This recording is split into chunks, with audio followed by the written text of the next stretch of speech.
কখনো কি খেয়াল করেছেন যে যারা সবচেয়ে কম জানে তারাই কেন সবচেয়ে বেশি আত্মবিশ্বাসী হয়?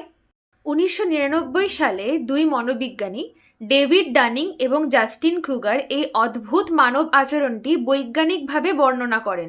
তারা দেখান যাদের দক্ষতা কম তারাই নিজেদের ক্ষমতা অতিরিক্ত বেশি ভাবেন।